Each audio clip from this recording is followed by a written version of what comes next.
The 13th of January 1903, Volume 4. Louisa sees the Most Holy Trinity, the evil of adulations. As I was in my usual state, I seemed to see the Most Holy Trinity. They were looking at one another, and in those gazes their beauty was so great that they would remain ecstatic at the mere gazing upon one another. In this state they overflowed with love, and were as though stirred by that love to then become more intensely ecstatic. So all of their good and delight was comprised within themselves, and the whole of their eternal life, beatitude and exercise was enclosed in this one word alone, love. And the whole beatitude of the saints was formed by this perfect operating of the Most Holy Trinity. While I was seeing this, the Son assumed the form of the crucified, and coming out from their midst, he came to me, sharing with me the pains of the crucifixion. And while remaining with me, he brought himself once again into their midst, and offering his sufferings and mine, satisfying for the love that all creatures owed him. Who can say their delight and how satisfied they were by the offering of the Son? It seemed that since in creating the creatures nothing had come out of their interior but contained flames of love, so much so that in order to give vent to this love, they began to create many other images of themselves. Only when they receive what they have given are they then satisfied. That is, love they gave, love they want. So the most awful affront is to not love them. Yet, O God, 3 times holy, who is there that loves you? After this they disappeared, but who can say what I understood? My mind got lost and my tongue is unable to articulate a word. Then, after a little while, blessed Jesus came back with his face covered with spit and with mud, and he said to me, My daughter, praises, adulations are spit and mud that dirty and smear the soul and blind her mind, so as to prevent her from knowing who she really is, especially if they do not start from the truth. In fact, if they start from the truth and the person is worthy of praises, knowing the truth, she will give the glory to me. But if they start from falsehood, they drive the soul to such excess that she will confirm herself more in evil. End of the reading. The 13th of January 1907, Volume 7. Jesus wanted to suffer in his humanity in order to redo the human nature. Continuing in my usual state, I saw my blessed Jesus flashing by, and he told me, My daughter, how much I love souls. Listen, the human nature was corrupted, humiliated, without hope of glory and of resurgence, and I wanted to suffer all humiliations in my humanity. In a special way, I wanted to be stripped, scourged, and let my flesh fall off in shreds under the scourges, almost undoing my humanity, in order to redo the humanity of creatures, and to make it rise again full of life, of honour, and of glory to eternal life. What more could I do which I have not done? End of the reading. The 13th of January 1927, Volume 20. Jesus praised Louisa to write how his word is happiness, how one who lives in the divine will is considered as one from the celestial fatherland. The soul prays together with the whole creation, how Jesus promises her that everything will be granted to her. Continuing with a fever, I could manage to write with such difficulty that I had decided to no longer write until I would find myself in the condition of being able to do it with less difficulty, also to be able to write more extensively, that which blessed Jesus manifests to his little daughter. In fact, because of the hardship, I try to restrict as much as I can.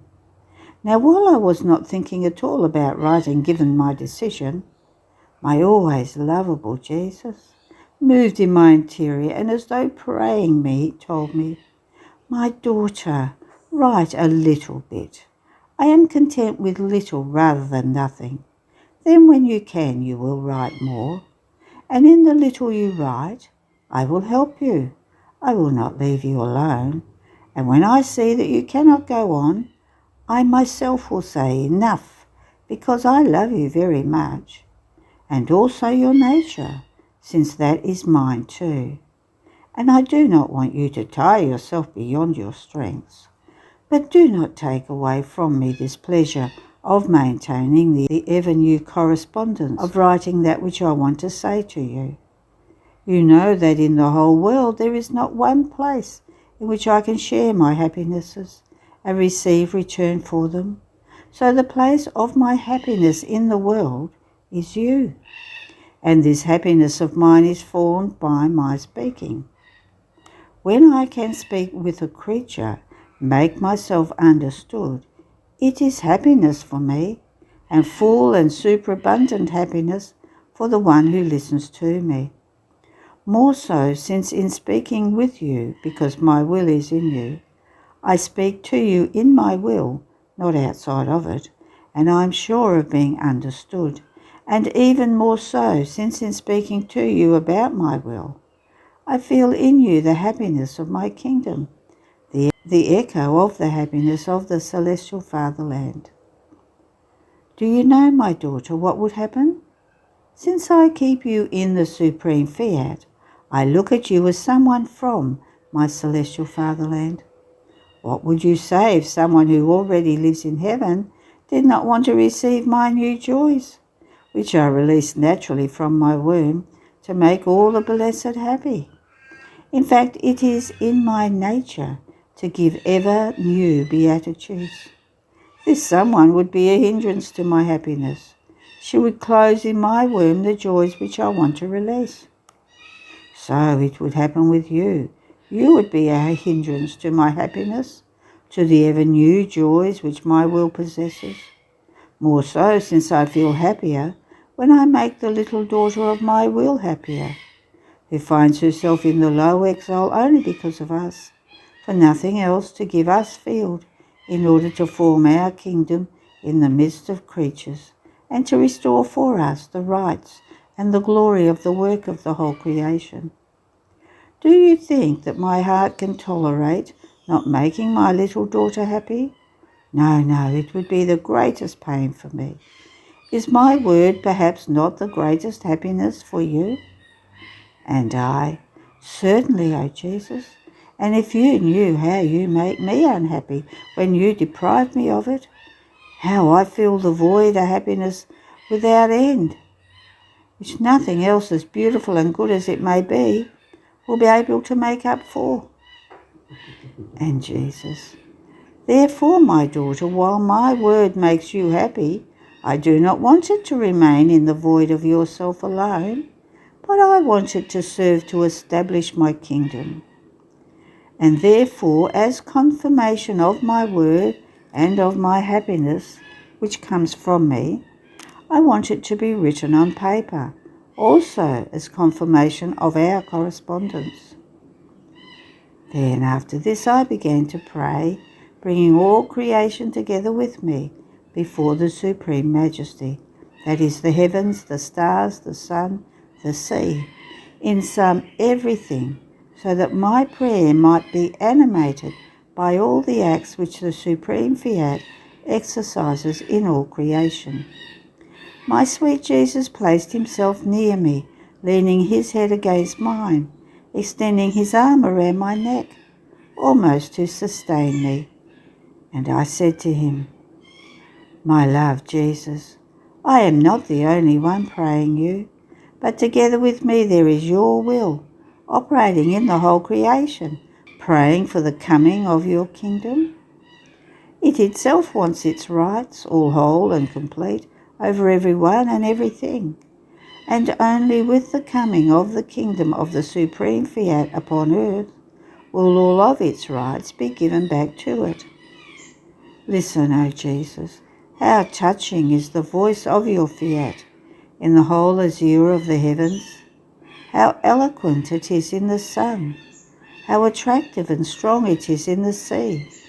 Everywhere can your fiat be heard resounding, wanting the rights of its kingdom.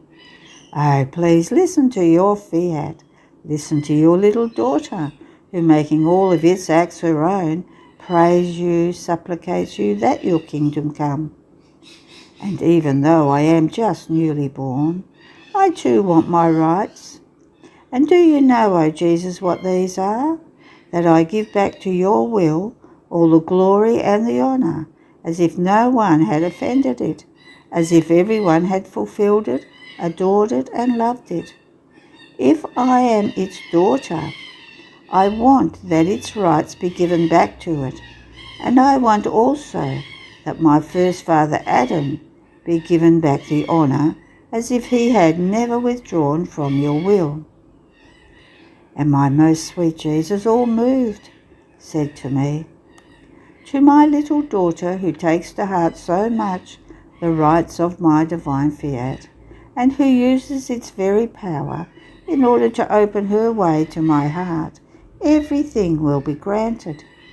How not to content you, my daughter? To you everything will be given, and even more, we will adjust together that which regards my will and that which regards the creatures. Aren't you happy? Look, my daughter, from the moment my will entered the field in creation, it has always been firm and unshakable in doing good, in spite of the many moodinesses and offences of the creatures. Triumphing over all, it has followed its usual course, doing good always. See, in order to make the creature ascend again into the firmness, into the perennial good, into the unshakability of my will, I want to establish my kingdom in their midst. See then at what point I have placed you, in the firmness and unshakability of the fiat, to allow you to extend this kingdom of mine within it. And just as my will triumphs over everything with its firmness, so will you triumph over everything with its firmness and in the unshakability of its acts, and you will reorder the divine order between the two wills. The divine will be reintegrated in its glory, and the human will place itself again in the order established by God. After I wrote this, I was thinking to myself that what is written above is not necessary. Also, since continuing to be feverish, I write with difficulty, and I write just a little to make Jesus content. And my sweet Jesus, moving in my interior, told me, my daughter, in order to live in my will, the soul must ascend, and in order to ascend in it, she must leave that which does not belong to my will. She must leave her miserable rags, her vulgar habits, her vile foods, her miseries. Everything she must leave in order to make use of the royal garment, of divine habits, of precious and nourishing foods, of infinite riches, in sum of everything that belongs to my will. What you have written serves you for now. It serves the kingdom of the supreme fiat. Then it will be the rule for those who must live in it, how they must use all of the operating acts of my will in order to maintain themselves within the boundaries of my kingdom.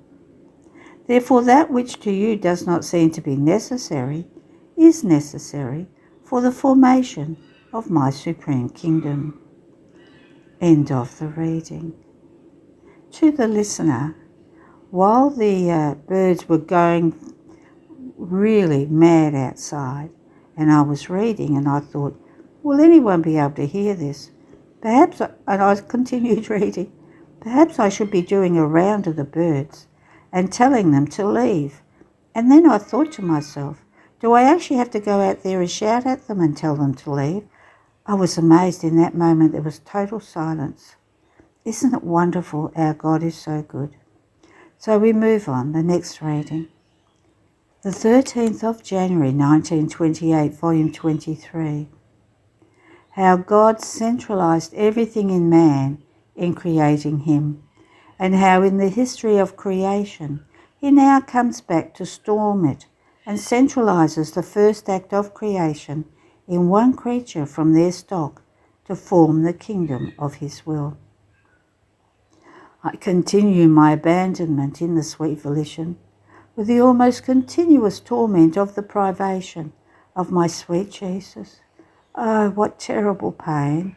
How I miss my past, his sweet smile, his affectionate kisses, the gentleness of his voice, his enchanting and enrapturing beauty, his chaste embraces, his tender heartbeats that with so much love he let palpitate within mine, divinizing me and transforming his life into myself. Each act of Jesus, each word and each gaze, were as many more paradises that he formed in his little daughter. And now as I remember them, they are wounds, sharp darts, burning arrows of intense sorrow, of martyrdom and of continuous death. But my sorrow is not all here. Maybe grieving would have been a relief, because my grief would have told me in clear notes that my love toward him whom I loved and who had loved me so much formed my torment.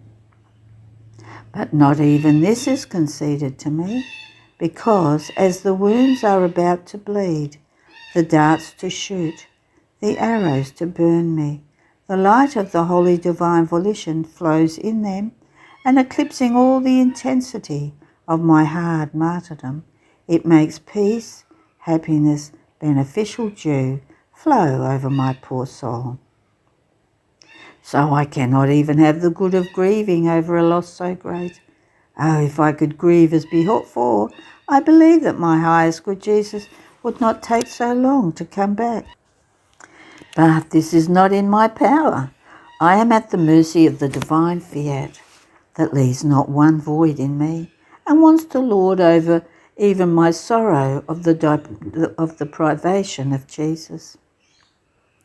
Now, while I was swimming in the two seas, the sorrow of being without Jesus and the sea of the light of the divine volition, such that it seemed that one was fused in the other, I continued my round in it, and I paused at the creation of man. And my sweet Jesus, just barely moving in my interior, told me, my daughter, in creating man, our divinity centralized everything in him. As if we had nothing in all of the rest of creation, we put everything aside and occupied ourselves only with him. Our love reached the excess. We looked and looked at him over and over again to see whether he was beautiful, whether our beauty would shine forth in him. Our divine being poured like pouring rain over him. And do you know what it poured? Sanctity, light, wisdom, grace, love, beauty, strength. And while we unloaded ourselves over him, our gazes were fixed upon man to see whether all our qualities were centralized in him in such a way that he was to lack nothing in order for us to love him and to be loved in return. So much so that his beauty enraptured us, his love invested us, all of our qualities placed in him echoed in our divine being, bound us and brought us to him. What a solemn time, what an unforgettable point, what ardour of love was the creation of man. All of our divine qualities overflowed outside and celebrated his creation. And as the fulfilment of our feast, joy and happiness, shaken by our own love, we looked at the machine of the whole universe and we gave him everything as gift, constituting him king of all created things, so as to be able to say to ourselves and to him, Dominating kings are we.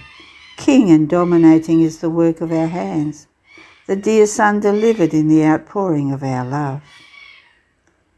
It would have been unseemly and not decorous of us for us to make our Son a servant dissimilar to us in likeness and dominion. Would it perhaps not be unseemly, unworthy of a king, to make of his Son a vile servant, putting him out of his royal palace in a poor hovel? This king would deserve the blame of all that would be held, not as father and king, but as a tyrant. Much more so, since our newborn came out from within the depths of our own divine love, and therefore we wanted the decorum and the imprint of royalty in our work. Now this love of ours was broken by man, and by withdrawing from our divine will, he himself removed from himself the imprint of royalty and the insignia of king. However, on our part nothing changed, and we persisted in our will of making of the work of our hands the Son king, not servant. And therefore in the whole history of creation we now come back to storm it and to the fulfilment of our will, and we call one from their stock, and putting everything aside as if no one else existed, we renew the solemnity of the creation of the first man. The ardour of our love forms huge waves and makes us see everything as love, and placing this creature in the midst of these waves, even though our all-seeingness sees everything, we put everything aside, and with this one we renew the great prodigy of the first act of creation. We did so with the Sovereign Queen, and since she did not break our love and preserve the life of our will within herself, she has the title and the right of Queen. Oh, how our love rejoices and makes feast in seeing in her the first Queen of the work of our creative hands. But our love is not content with having only one Queen, nor was this our will in creation, and therefore pouring itself out very strongly and releasing its contained waves, our love calls this creature and centralizes in her the whole work of creation. It pours upon her like pouring rain. It overflows with its divine qualities in order to have the second daughter Queen, to make her form the foundations of the kingdom of our will, so as to be able to have the retinue of our children, all kings and queens. This is why I am putting everything aside to operate in you the first act of creation. My love forms the enchantment for me, that while I look upon others, it makes me keep my gaze fixed on you, and it makes me pour everything that is needed in order for me to form the kingdom of my will in you. I act like a father who, having provided for his other children to get settled, and having to do so for another one, does not think either about the previous ones or about those who he is to fix later, but putting everyone aside, he thinks only of the one whom he is about to settle. And if this son is good, and he whom he chose is worthy of him, the Father does not mind how much he spends. He endows him with greater riches. He prepares a sumptuous house for him. In sum, he puts out all his paternal love. So I do when it comes to realizing the purpose of creation, which is the kingdom of my will in the midst of creatures. For she whom I call to be the first, I hold nothing back. I centralize everything in her, knowing that everything will be inherited by those who will follow her. End of the reading. The 13th of January 1929, Volume 25. The Prophets. How the kingdom of redemption and that of the fiat hold hands. Necessity that what regards the kingdom of the divine will be known.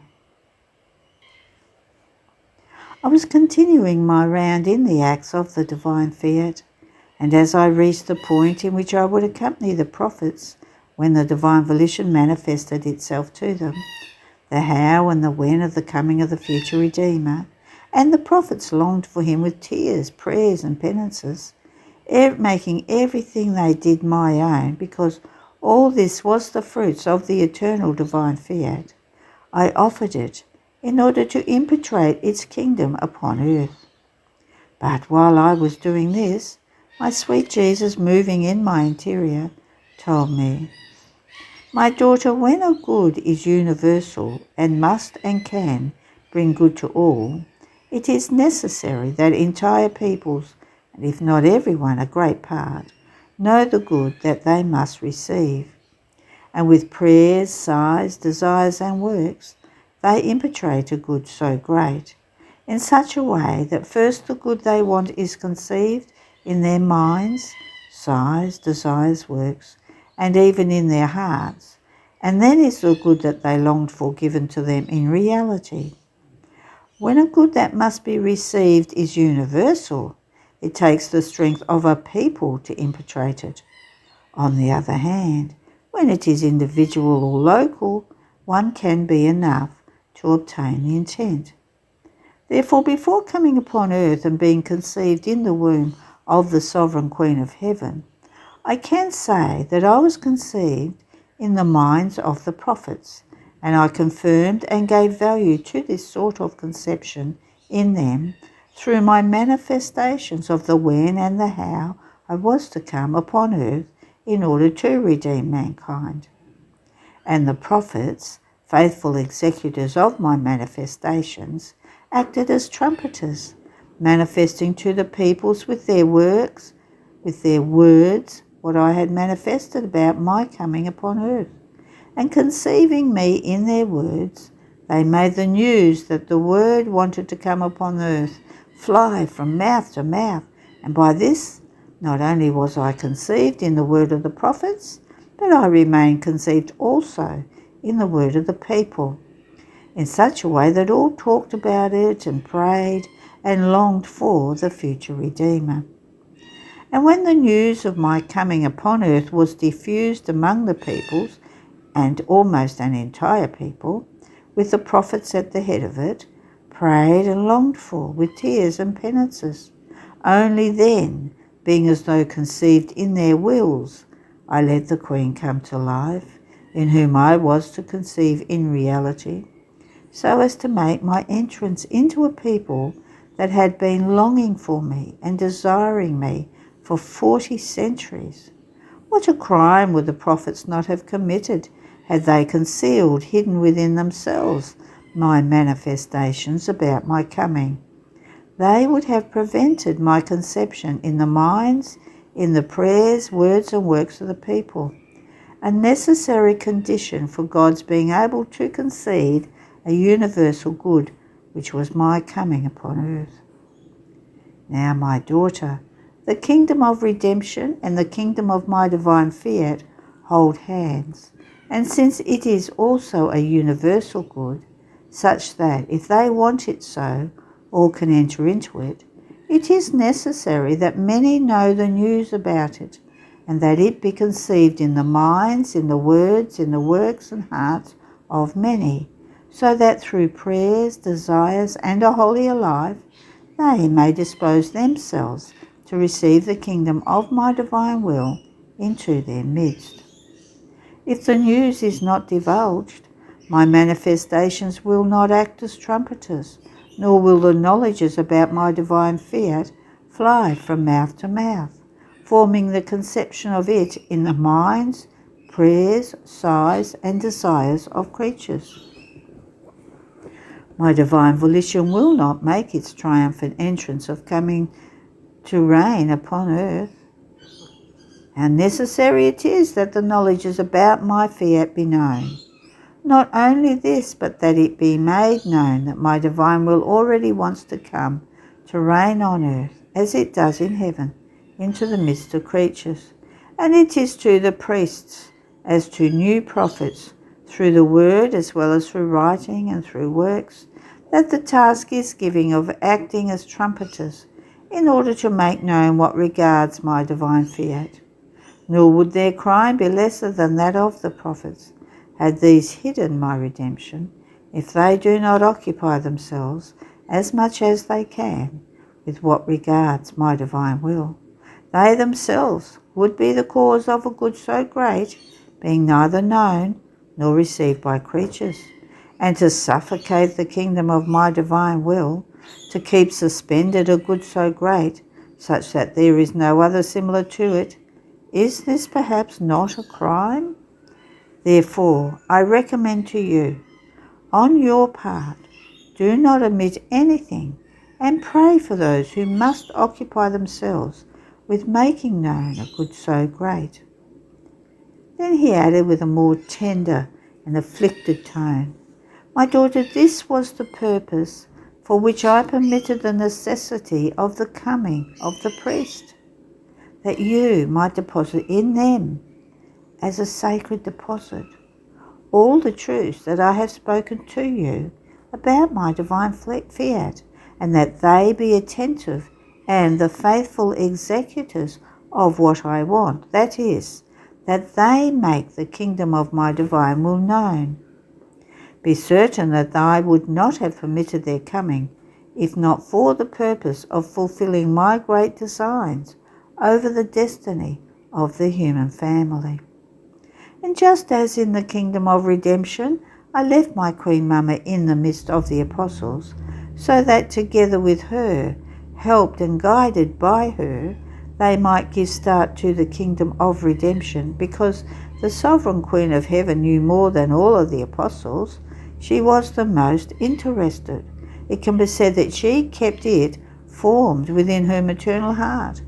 Therefore she could very well instruct the apostles in the doubts, in the way, in the circumstances.